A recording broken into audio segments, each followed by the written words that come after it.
maka itu bukan akhlak dari habaib dan bukan akhlak dari cucu Nabi Shallallahu Alaihi Wasallam. Akhlak Ahlul Bait menunjukkan amal salehnya dan rasa takutnya kepada Allah yang begitu hebat. Mereka tidak pernah kita dengar menyombongkan dirinya dengan menyatakan pasti masuk surga dan pasti masuk surga. Imam Ali Zainal Abidin, dan insyaallah pernah kita katakan puncak kemuliaan Ahlul Bait, Imam Ali Zainal Abidin bin Husain bin Ali bin Abi Thalib bin Fatimah binti Rasulullah sallallahu alaihi wasallam. Nabi sallallahu alaihi wasallam memuji beliau.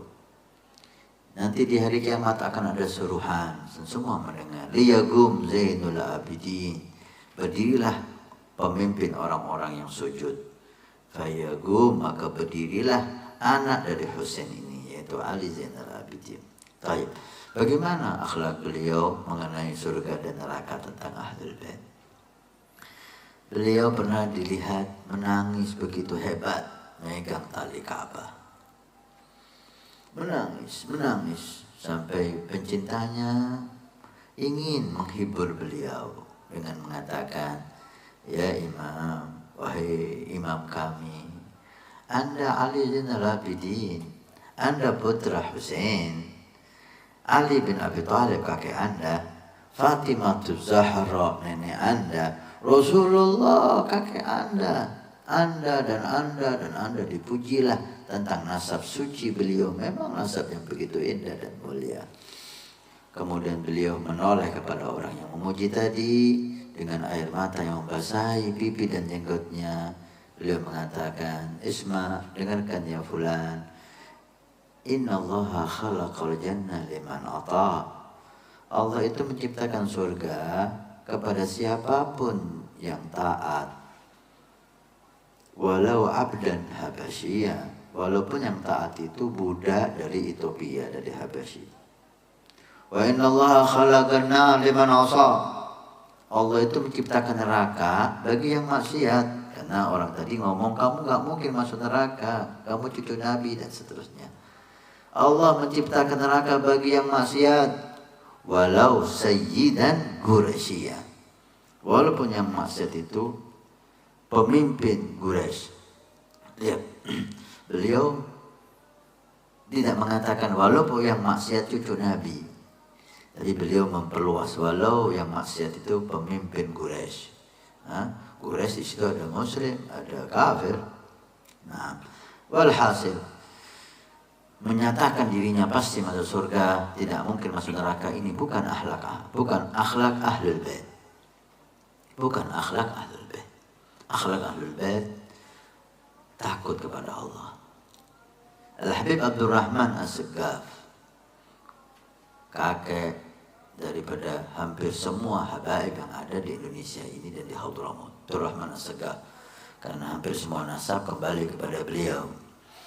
Al-Habib Abdurrahman As-Segaf pernah beliau itu dipijitin oleh putranya Umar Muhdar. Kakinya dilihat kuning dan bau harum yang begitu hebat.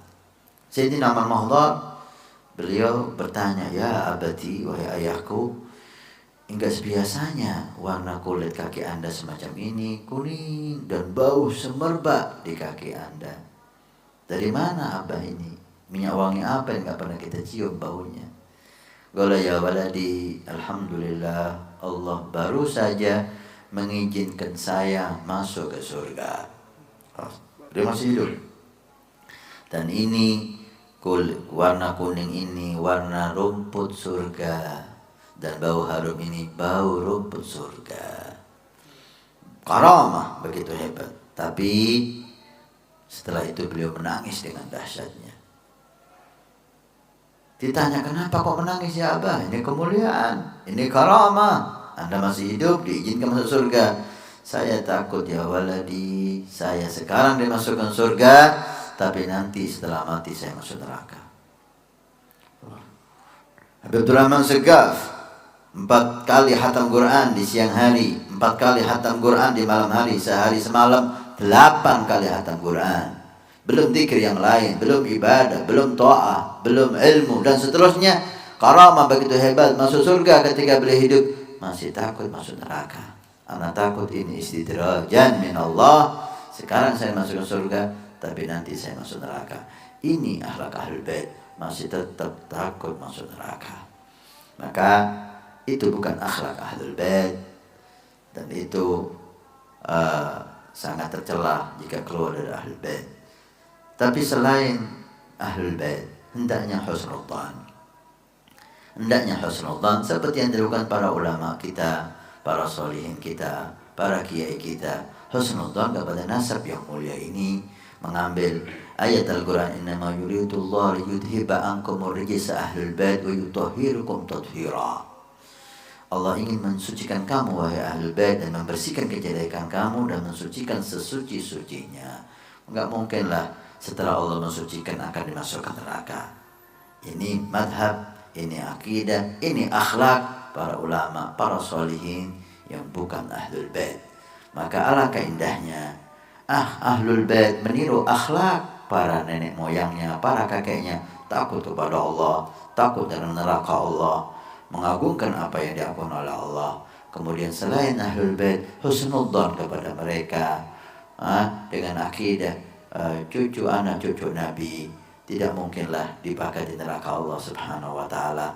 Syafaat Nabi untuk mereka, ayat Al-Quran yang mensucikan mereka, begitu indahnya. Habaibnya tawadhu, muhibbinnya cinta dan husnudzan. Maka indahlah kehidupan ini.